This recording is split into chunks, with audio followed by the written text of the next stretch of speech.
Bienvenue dans cette édition du 1er février. Dans ce journal, nous reviendrons sur la situation en Égypte où les manifestations continuent. En France, les CRS ont gagné leur bras de fer.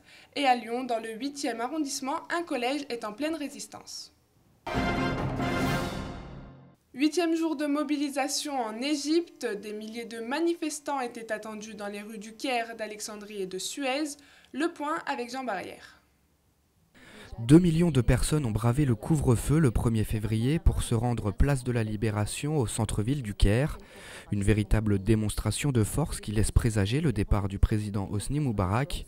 Le gouvernement souhaite ouvrir des négociations avec l'opposition, mais les manifestants sont déterminés à le chasser du pouvoir. De son côté, l'armée a jugé les préoccupations du peuple légitimes, une position qui devrait favoriser une transition politique attendue en Égypte. En début de soirée, une manifestation de soutien a eu lieu dans les rues de Lyon. Khalid Al-Joumali et Emmanuel Lebon étaient sur place.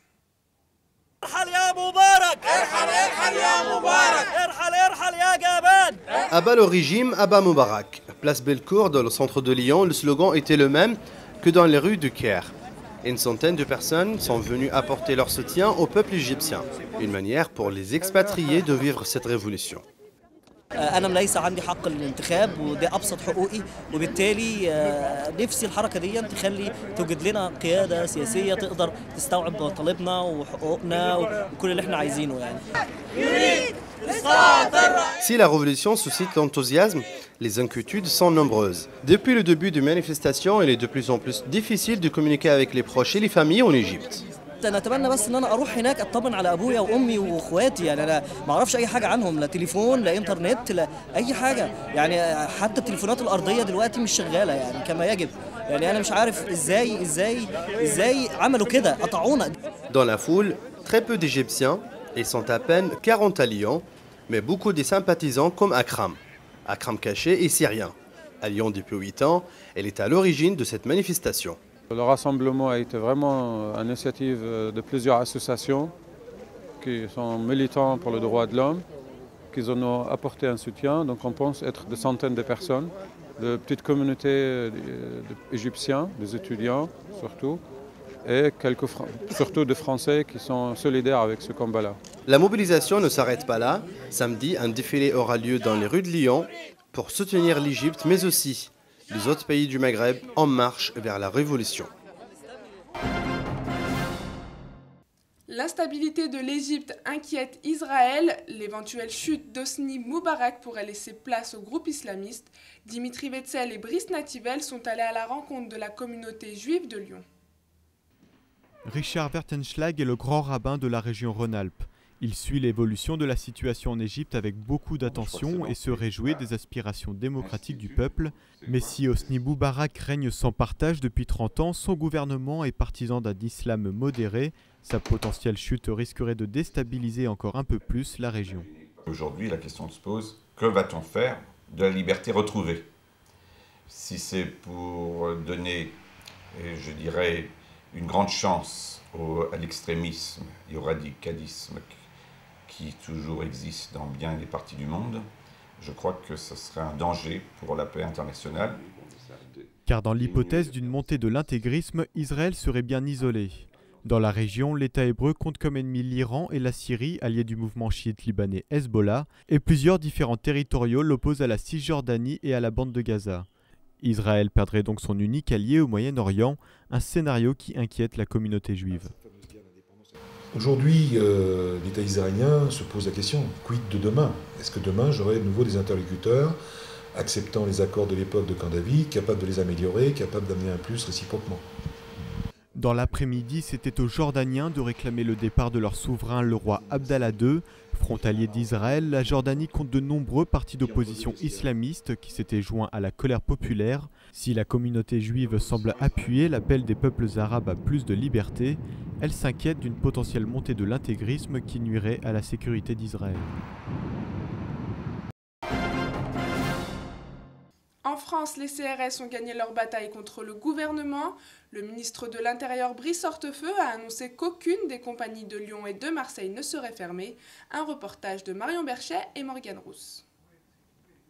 À Sainte-Foy-les-Lyons, la présence de la compagnie républicaine est historique. Ils occupent le fort depuis le 19e siècle. Même le ministre de l'Intérieur, Brice Hortefeux, a renoncé à les déloger. 140 policiers travaillent sur ce site et au-delà de l'attachement de la ville pour ces CRS, des familles et des emplois en dépendent.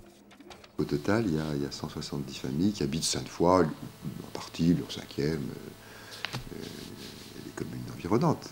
Donc c'est une petite PME, il y avait des emplois menacés, encore plus pour le personnel civil, dont on ne parle pas assez. 30 civils travaillent en effet pour la CRS 46. Du côté des syndicats, la nouvelle du maintien de la compagnie rassure, mais ils craignent une décision provisoire. Les nouvelles fonctions attribuées aux policiers suscitent aussi quelques inquiétudes. Je pense que leur mission sera quand même légèrement modifiée. Elle interviendra plus dans le cadre de la sécurisation dans les villes d'où ils sont originaires. C'est-à-dire que j'ai peur qu'on perde un peu l'essence même du CRS qui se déplace, qui part en déplacement, qui est très mobile. Les syndicats restent vigilants, les redéploiements d'effectifs continuent. Le ministère de l'Intérieur planche sur la suppression des commissariats de Montbrison et Annonay. À Lyon, dans le 8e arrondissement, la mobilisation continue au collège Jean-Mermoz où certains professeurs et parents d'élèves demandent le départ du principal. Ils sont allés se faire entendre devant le rectorat de Lyon. Gary Grenier et Clément Fayolle les ont suivis. On va marcher ensemble et puis on prend le métro et ma foi, direction le rectorat. Mardi 13h30, François Gag, une dizaine d'autres enseignants et parents d'élèves prennent la direction du service académique. En grève reconductible, ils refusent de reprendre les cours tant qu'ils ne seront pas entendus. Nous espérons une action très rapide du rectorat, une décision très rapide, accédant à notre demande puisqu'effectivement les parents, tout comme les enseignants, demandent le retrait immédiat de M. Vanzetti de l'établissement et le retour d'un chef d'établissement immédiat qui puisse travailler avec les enseignants, avec la communauté éducative, les parents, de façon la plus professionnelle qui soit. Ce mouvement fait suite à l'agression d'une conseillère d'éducation il y a une dizaine de jours, un événement qui s'ajoute à une situation tendue dans un établissement très fragile. Les parents s'inquiètent. Parmi les élèves, il y a une poignée qui sont assez violents et comme ils ne sont pas punis par le chef de l'établissement, si vous voulez, on a peur que ça dégénère et que les autres enfants suivent le mouvement et donc là, on n'y arrivera pas. De leur côté, les professeurs évoquent de possibles menaces physiques et harcèlements moraux de la part du principal. Ils sont en train de monter un collectif pour lancer une procédure juridique. Ce que nous souhaitons, c'est non seulement qu'il quitte notre collège, mais nous avons suffisamment de faits pour être persuadés qu'il n'a pas sa place dans l'éducation nationale. Le personnel administratif qui soutiendra en partie le chef de l'établissement et 2 professeurs sont aujourd'hui les seuls en activité. Le collège de Mermoz est donc ouvert, mais la plupart des 190 élèves attendent un retour à la normale. Merci à tous de nous avoir suivis. Prochain rendez-vous avec l'information demain sur Télé ISCPA.